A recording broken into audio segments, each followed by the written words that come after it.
texto base ali, mas nós vamos ler alguns e vamos identificar. Você já viu? E aí depois eu coloco um subtítulo: aprendiz ou testemunha? Quem é você? Você é um aprendiz? Você é uma testemunha? Amém? Queridos, eu quero que você agora curve a sua cabeça,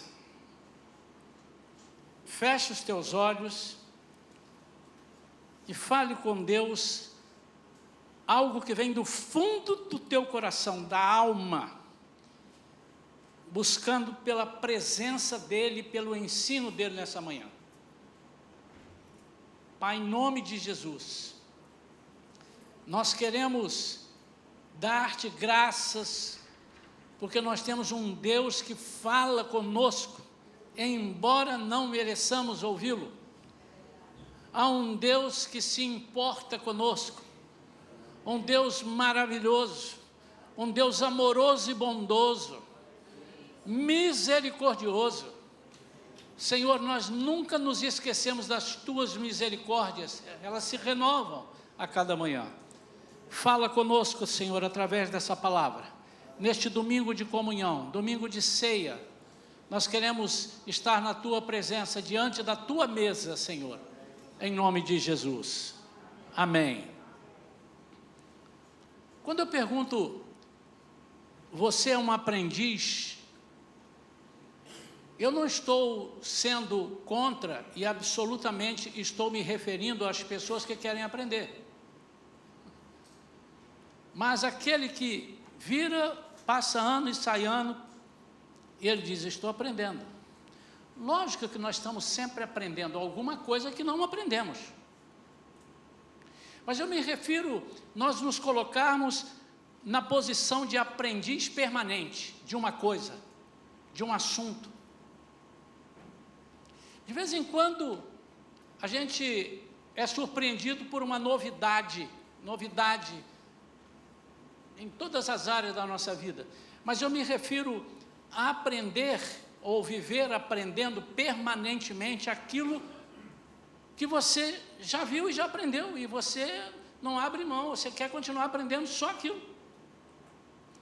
Às vezes um patrão vira para um empregado e diz assim, mas você ainda não aprendeu? Não, mas ainda, você tem 5 anos que você está aqui comigo, você está aqui há 10 anos, você ainda não aprendeu? Ele está se referindo a algumas coisas pelas quais, alguns ensinamentos, pelos quais aquela pessoa passou. Na verdade, a minha pergunta é, você está sempre em posição inicial? Aprendendo a mesma coisa? Quando nós aceitamos a Cristo como Senhor e Salvador, pelo menos a proposta de Jesus, a proposta do Espírito Santo, quando Jesus diz assim, eu vou enviar o Espírito Santo que estará convosco em vós, ensinando-vos todas as coisas. E a proposta é que nós cresçamos. O apóstolo Paulo, em certa ocasião, disse, eu quero dar algo mais consistente para vocês. Uma comida rabada, feijoada, e vocês só estão querendo leitinho, vocês estão preparados só para beber leitinho. É nesse aspecto que o apóstolo Paulo está dizendo. E por que essas coisas acontecem? Por várias razões. Falta de experiência com Deus, falta de colocarmos talvez a nossa vida a praticar aquilo que nós aprendemos. Quando nós não praticamos aquilo que aprendemos, a tendência é que atrofiemos a nossa vida espiritual. E há uma pergunta que talvez muitos quisessem fazer, ou talvez já se fizeram. Por que uma pessoa aceita Jesus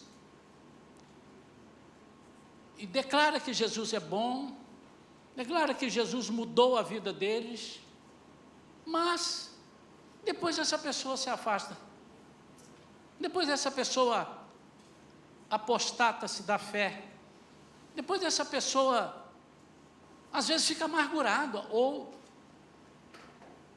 com um coração de amargura para com todas as coisas, chegam até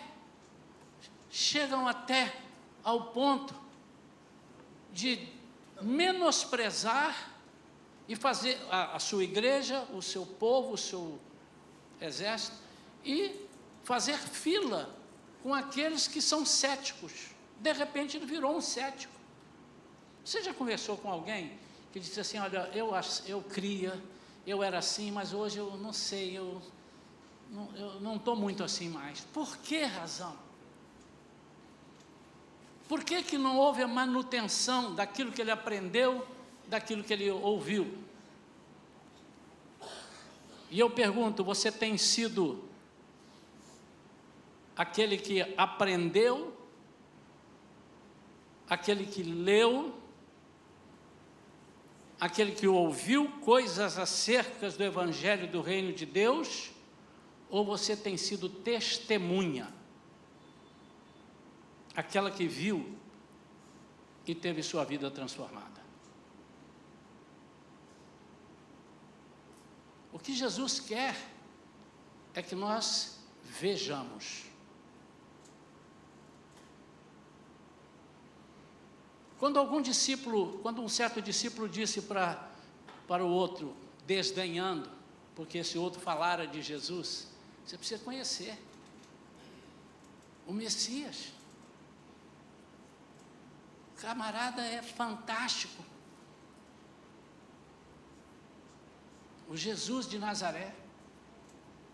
E o outro discípulo disse o quê? Pode vir alguma coisa boa de Nazaré? E a resposta dele foi o quê? Vem e vê.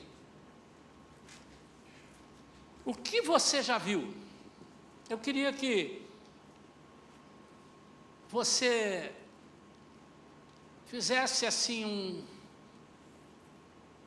um retrospecto, em minutos, se você consegue fazer isso, em segundos.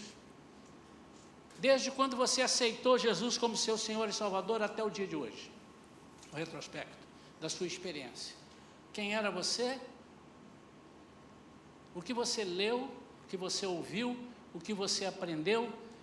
Mas eu queria te perguntar, você viu alguma coisa? Irmãos, é com tristeza que eu digo que muita gente nasce no Evangelho, cresce no Evangelho, morre no Evangelho e não vê. Mas também é com alegria, e essa é maior do que a minha tristeza, naturalmente, que nós conhecemos pessoas que não só leram, aprenderam e ouviram, mas viram. Isso faz uma diferença muito grande. Eu queria compartilhar com os irmãos aqui alguns exemplos. Há outros, e você, com certeza, o Espírito Santo vai te levar, você que conhece a Bíblia, vai te levar a essas perguntas que eu vou fazer aqui agora. De servos de Deus e não servos também, eu vou colocar uma aqui que não era servo. O que essa pessoa viu que fez a vida dela mudar tanto? E ao final dessa palavra, irmãos, o meu desejo é que o Espírito Santo tenha falado com cada um de nós, dizendo: você precisa ver mais. Você tem aprendido, você tem lido, você tem ouvido muitas mensagens, mas você não tem visto. E eu estava meditando sobre alguns personagens na Bíblia, e queria que os irmãos, certamente não vou dar respostas para todos, alguns a gente sabe o que eles viram, mas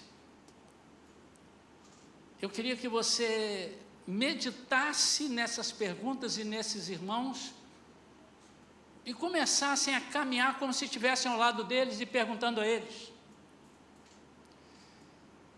Por exemplo, irmãos, eu vou falar de primeiramente, um personagem que não era servo de Deus, e o nome dele é Nabucodonosor. A Bíblia diz em Daniel, capítulo 3, que este rei ímpio, pega 3 jovens de Deus, 3 hebreus, e joga na fornalha, amarrados. E no versículo 25 desse capítulo 3, diz que em dado momento ele levanta e vai ver o estado deles, porque ele aqueceu a fornalha 7 vezes mais. E ainda os amarrou, e jogou lá dentro amarrados. E diz no versículo 24 e 25 que ele se levanta e vai lá. E ele viu algo extraordinário. E a minha pergunta é, o que Nabucodonosor viu? Alguns vão responder assim, ele viu o anjo, ele viu Jesus numa teofania, ele chegou e se apresentou, estava ali. Essa não é a pergunta. O que ele viu naquele homem? Que experiência foi que ele teve? E você disse, não, ele continuou a mesma coisa. Não, senhor. O que ele viu para que, minutos antes, ele dissesse, tem que adorar ao Deus da Babilônia, tem que adorar a estátua que eu fiz, e quem não adorar eu vou matar, vou jogar na fornalha, e o fez. O que fez? O que esse homem viu? Que depois de tudo aquilo ele abandona e declara, não há outro Deus senão o Deus de Sadraque, Mesaque e Abednego. O que ele viu? Você vai dizer, ele viu Deus. Eu estou perguntando o que ele viu. Que Deus ele viu?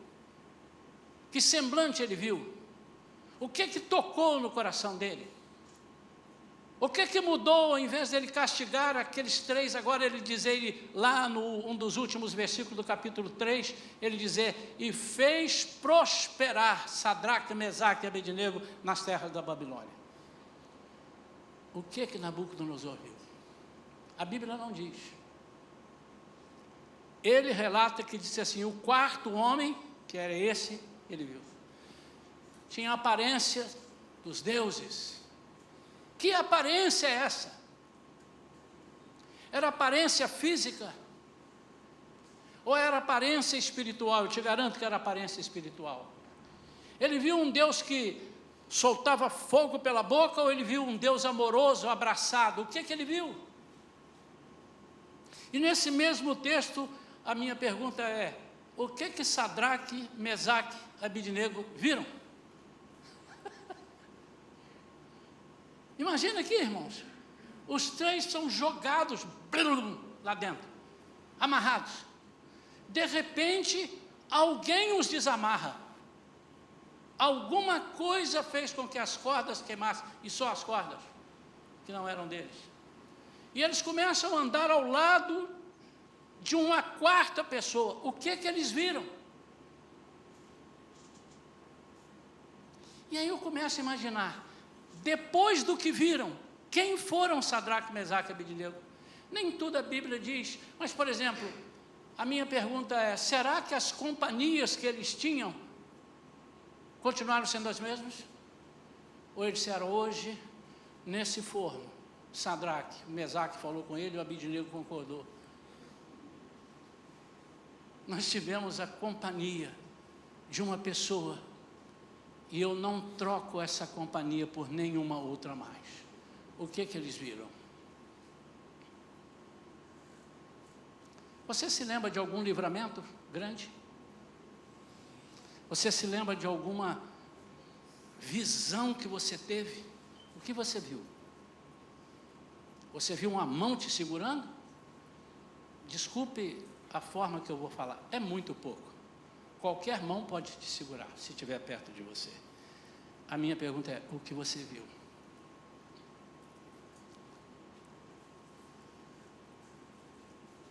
Em 2 Coríntios capítulo 12, Paulo diz que viu coisas indizíveis. Ele foi arrebatado ao 3º céu. O que ele viu, irmãos?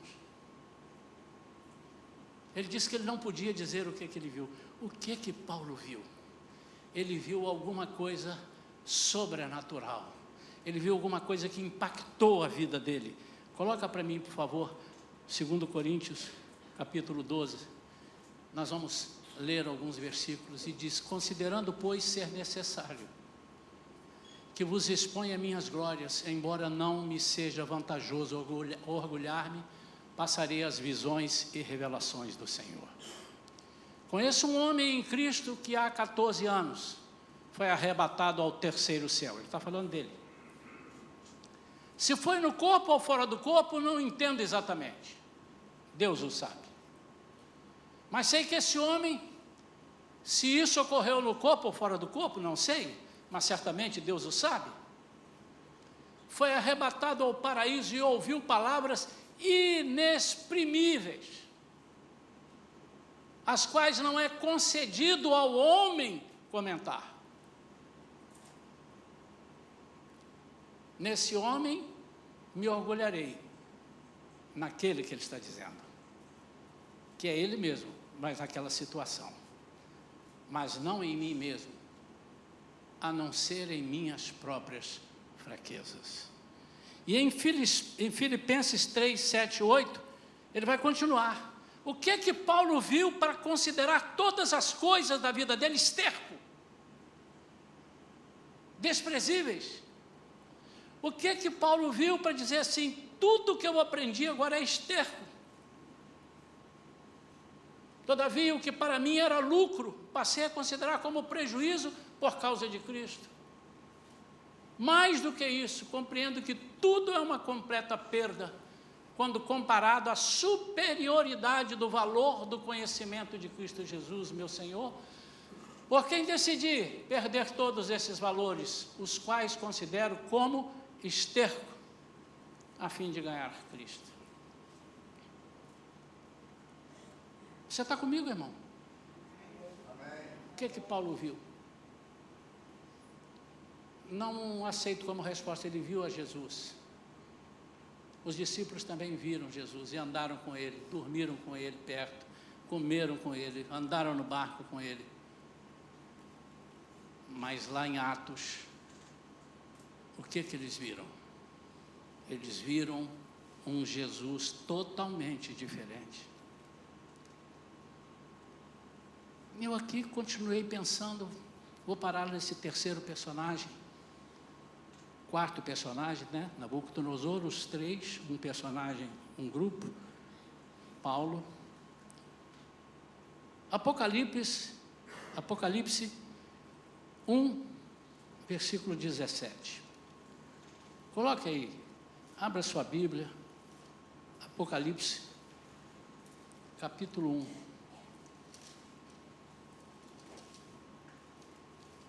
Olha que tremendo, irmãos.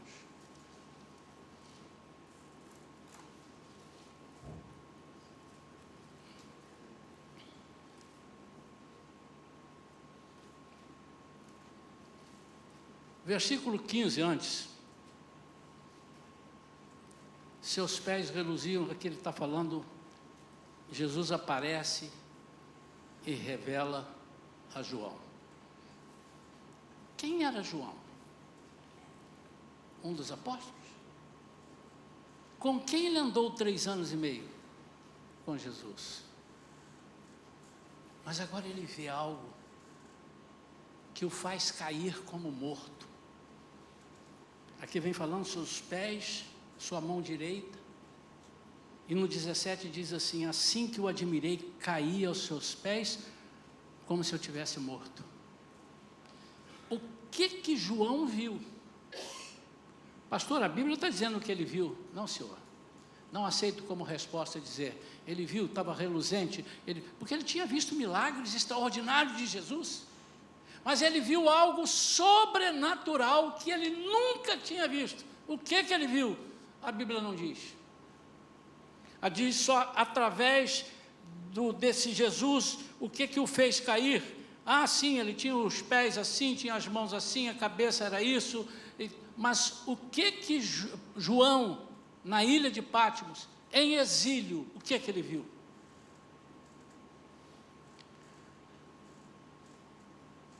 O que ele viu no trono? Porque todo o Apocalipse é ditado para ele ali, e João começa a ver coisas maravilhosas, até que no capítulo 4, Jesus disse assim: agora vem aqui em cima, sobe. Depois desses acontecimentos, capítulo 4, observei uma porta no céu, e a primeira voz que eu ouvi, a voz como de trombeta falando comigo, chamou-me: sobe até aqui, e eu te revelarei os eventos que devem ocorrer depois destes. Aqui agora ele vai revelar algumas coisas que ele viu. E a pergunta, além do que ele viu, é: o que o impactou? Irmãos, muitas vezes nós estamos servindo numa igreja, nós estamos até testemunhando algumas coisas daquilo que vimos e ouvimos aqui na igreja, mas será que nós temos testemunhado daquilo que temos visto em Deus? Eu posso enumerar para você uma quantidade de pessoas que viram milagres de Jesus e não se converteram. Eu posso enumerar para você pessoas que andaram com Jesus, além dos discípulos, e também os discípulos que até em dado momento descriam dele, se assustavam com ele, mas pessoas que aglomeraram, que estiveram ali, que viram ele morrer, que viram ele ressuscitar, mas não viram a sua presença viva, como ele gostaria que nós víssemos. O que Jesus quer que nós vejamos é isso. E no capítulo 5, Jesus já está lá, chegando no trono, e no versículo 6, ele diz, deixa eu ler antes, deixa eu ler o capítulo 5, a partir do primeiro versículo, até chegar ali no 6. Então eu observei na mão direita daquele que está sentado no trono, um livro em forma de rolo, escrito de ambos os lados e selado com 7 selos. Vi também um anjo forte que proclamava em grande voz: quem é digno de abrir o livro e de lhe romper os selos? No entanto, não havia ninguém, nem no céu, nem na terra, nem debaixo da terra, que pudesse abrir o livro ou ao menos olhar para ele. Não havia ninguém que pudesse ver, olhar para o livro. E eu chorava muito, João dizendo, porque não se encontrou ninguém que fosse digno de abrir o livro e de olhar para ele. Então, um dos anciãos consolou-me, afirmando: não chores, pois o leão da tribo de Judá, a raiz de Davi, venceu para abrir o livro e romper os seus 7 selos. Deixa eu dar uma pausa aqui. O que é que João viu aqui?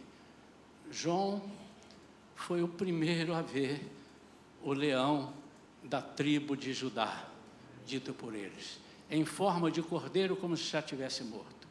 Nisso aconteceu que reparei no meio do trono, e dos 4 seres viventes, e entre os anciãos, em pé, um cordeiro, com C maiúsculo, que parecia estar morto, e tinha 7 chifres e 7 olhos, que são os 7 Espíritos de Deus enviados a toda a terra.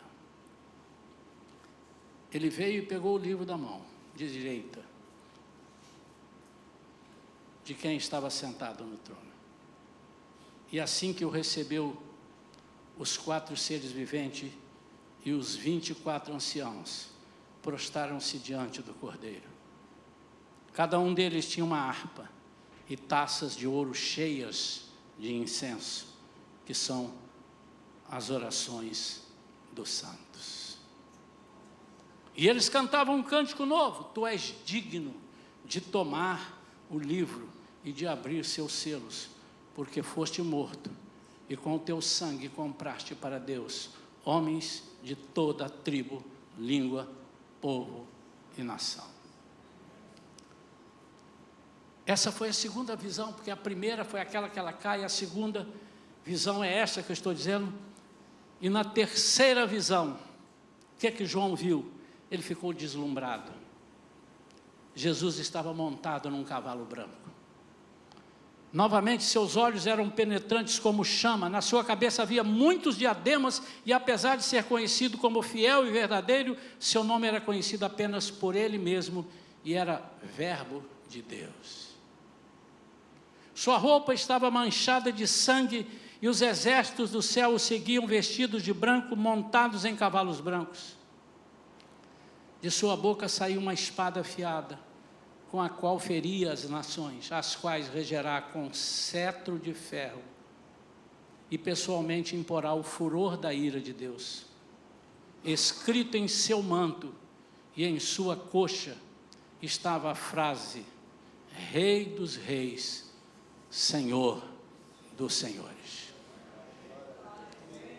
O que João viu? Ele viu além disso.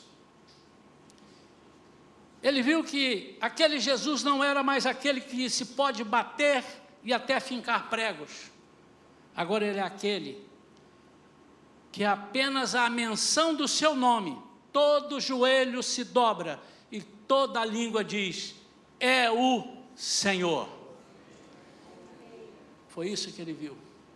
Mas como é que ele viu isso? Se ele andou com Jesus 3 anos e pouco, e ele ouviu Jesus ensinando essas coisas a todos os seus discípulos, mas agora ele viu de forma sobrenatural o efeito daquilo que Jesus pregava. Eu quero perguntar de novo nesta manhã: o que você já viu?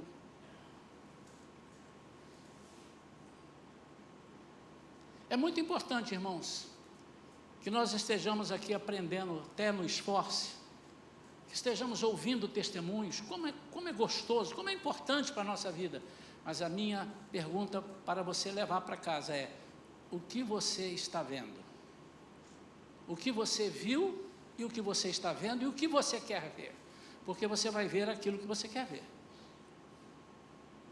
Você pode ver uma igreja cheia, pode ver uma igreja vazia. Embora, se você estiver vendo a igreja cheia, ela pode não estar cheia, mas para você está. E pode estar vendo uma igreja vazia, embora aparentemente ela esteja cheia. É importante que nós convivamos com esse aprendizado, ouvindo testemunhos, como são importantes os testemunhos, mas mais importante de tudo é o que você tem visto. Não é possível que nós caminhemos com Jesus tantos anos, alguns 40, 50, 60 anos, 30 anos, 20 anos, não é possível que nós caminhemos com Jesus esse tempo todo e não estejamos vendo nada ainda, ou nunca vimos. Agora, para concluir, você deve estar querendo me perguntar: pastor, e como é que eu vejo? Aí eu tenho alguns exemplos na Bíblia, nós não vamos gastar aqui mais tempo explicando, porque você vai buscar isso na Bíblia. Primeira coisa que você precisa é você dizer: eu quero ver. Eu quero ver. Moisés falou para Deus: Senhor, eu quero ver a tua glória. Deixa eu ver. Não, você não pode ver, porque se você vir a minha glória, você é capaz de morrer. Disse: então, eu vou deitar. O Senhor passa. Você deita aí, eu vou passar. Você vai me ver pelas costas. E Moisés viu. Mas o povo de Deus, quando Moisés desce do monte, viu algo diferente. O que eles viram? Eles viram a face de Moisés completamente diferente daquela que subiu para falar com Deus. Será que as pessoas podem chegar para nós, para você, para mim, e dizer o que você viu? Às vezes a gente chega, vocês já devem ter visto isso com os filhos, com crianças e tal, alguém, a pessoa chega assim: o que você viu? Você viu o bicho papão? Por quê? Porque ele está com a cara assustada. Será que o nosso rosto, o nosso semblante, as nossas atitudes demonstram aquilo que nós vimos? E o que vimos? Será que nós estamos espantados com os escândalos que vemos na face da terra? No meio do povo de Deus? Será que isso tem alimentado mais a gente do que aquilo que a gente vê quando lê a palavra de Deus e pede: Espírito Santo, fala comigo? E eu te pergunto: o que você tem visto, meu irmão? Quantos já tiveram? Não precisa levantar a mão para mim aqui. Quantos já tiveram uma experiência de terem a nítida impressão de terem visto Jesus, de terem ouvido Jesus falar ao seu ouvido? e a pessoa se virar, mas não tem ninguém aqui, quem falou comigo? O que você tem visto? Quando o evangelho é trazido, quando as palavras proferidas pelos irmãos, quando os louvores são trazidos, o que você vê? Às vezes nós vemos falhas, vemos um irmão que desafina, vemos um irmão que toca mal, se bem que aqui não tem isso, graças a Deus. Um irmão que não... Mas o que você tem visto além disto? Será que você precisa de uma ajuda humana para ver o sobrenatural? Ou deveria ser o contrário, uma ajuda sobrenatural para ver as coisas humanas que estão te perturbando, estão me perturbando, estão perturbando a nós? O que você vê?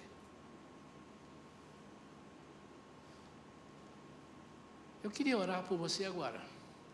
E eu queria sugerir a você, eu não quero mandar você fazer isso, porque não vai adiantar. Se você falar, tá bom, pastor, vou fazer. Não, eu queria sugerir. Enquanto eu estiver orando, eu queria que você pedisse a Deus, Senhor, eu quero ver algo indizível.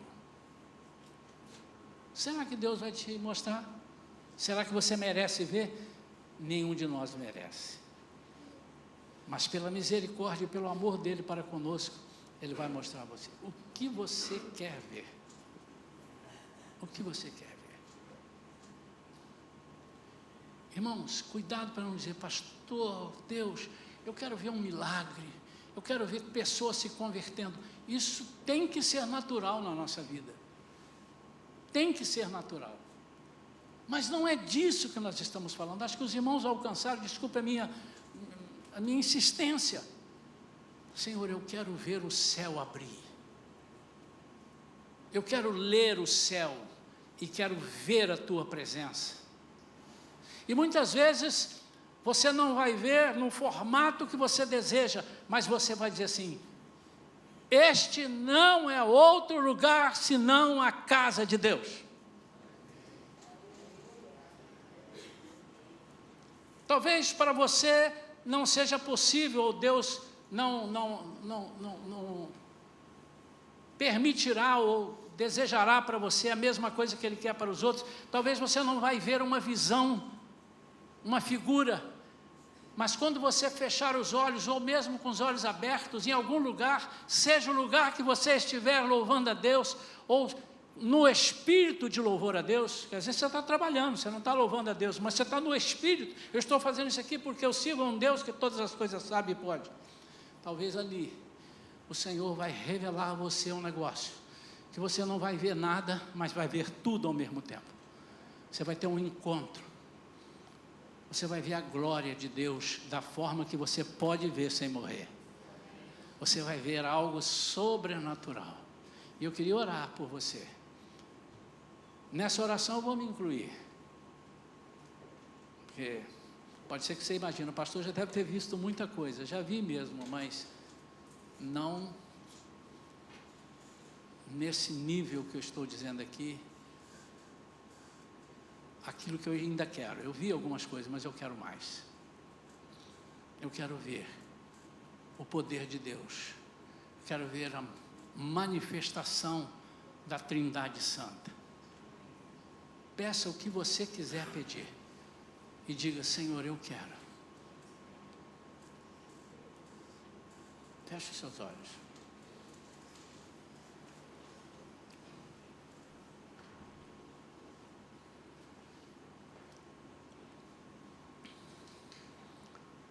Pai, em nome de Jesus, esse mundo é mau demais, e tem nos mostrado tanta coisa que a nossa mente está impregnada, os nossos olhos, precisamos fazer uma cirurgia de cataratas espirituais. Nós não estamos enxergando nitidamente, está tudo embaçado. Pai, em nome de